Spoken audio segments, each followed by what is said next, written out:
Hey, it's Brian Whittington here. I'm the founder of EBS Growth, and we put this tool together for you to help you to really figure out what is a predictable revenue number from my activity, right? So we want you to be completely in control, have complete visibility into your go-to-market execution. That's really what we'd love to do.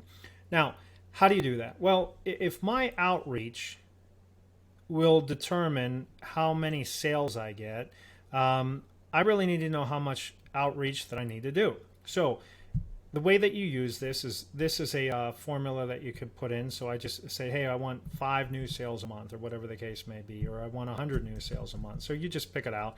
However many new sales that you want in a given month. Now, if that's the case, okay, well, I would need to do X amount of outreach. Now, if we watch this number right here, this is a level of outreach. So cell D4 there, that's 685,989. Sounds like a lot, right? So let's just take this back down to 1. So if we want 1 sale, we need 6,860 attempts.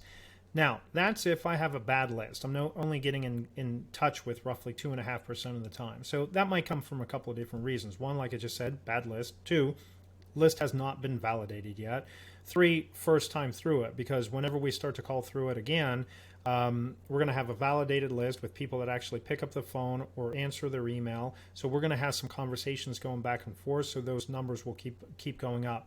Then, what's the message? If I'm very commoditized, I'm at a 7% conversation to conversion ratio. If I'm decent, good message, I'm at about a 10%. And you'll see just by bumping that up 3% from that 7, goes from 68.60 to 10, that drops that down to 48.10. Then if I can take that from 2.5, say up to 4, or even, if you're calling through that list and it's a pretty good list, it's been validated, you can easily hit 6%. So now that 6,800, almost 6,900 drops down to 2,000. Then of those meetings that are booked, so 12 meetings booked off of 2,000 dials now instead of 6,800, I keep 8. And that's at a 70% conversion ratio. Well, let's say that we can keep 75% of those, or 80. Well, now I only need to book 10 to keep that same 8 to sell that 1. So now I'm down to 1,700. So now that same level of outreach is going to drive to more deal closure, closed 1.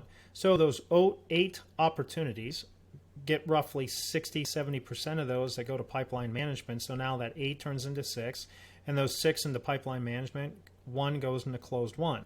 Now, if I have a very complex sale, maybe I'm down at a 10%, right? So I need 14, or actually, if you're enterprise, you might be at 9.75. So 14 to 1, first time ever meetings to a closed 1.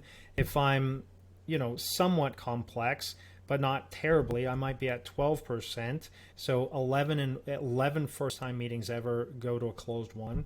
Or if I'm, pretty straightforward, 1, 2, 3 call close, maybe, or probably 2 or 3, a little bit more complex, above maybe $5,000-$10,000 and up, but simple to understand.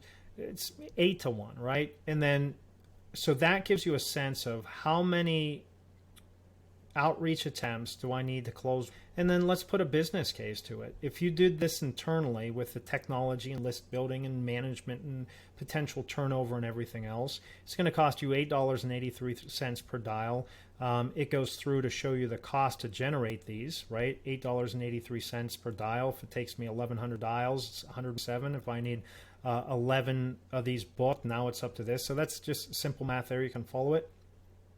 And so if it's costing me $16,000 to get a $30,000 lifetime value, or maybe transactional value, and I'm only making 60% margin, that's less than $2,000 on this outbound attempt, right? So this go-to-market strategy might not work for you, and you might need to figure something else out. Maybe it's more of a virtual sales model, virtual salesperson to take you from outbound attempts all the way through pipeline management and close, one person.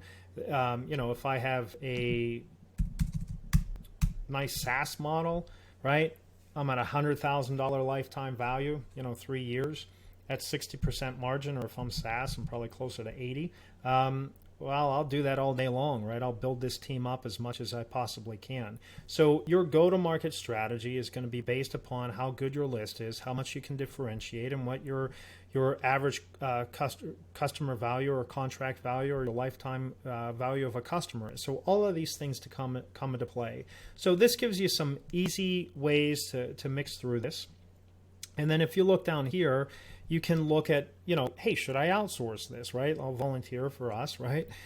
Should we outsource this? If a typical outbound sales development rep is going to make about 48 outbound attempts per day, we can make somewhere between 450 plus in a day if the list is right and if we have all of our technology turned on.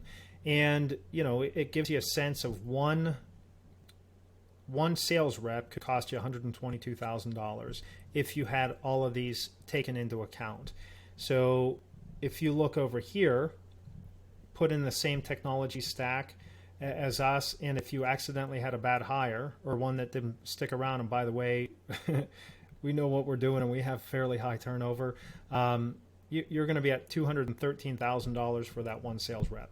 So it can get fairly costly. So anyway, some numbers to consider as you're contemplating, hey, what does revenue model look like? What is a predictable revenue model to get one sale or 10 or whatever you want?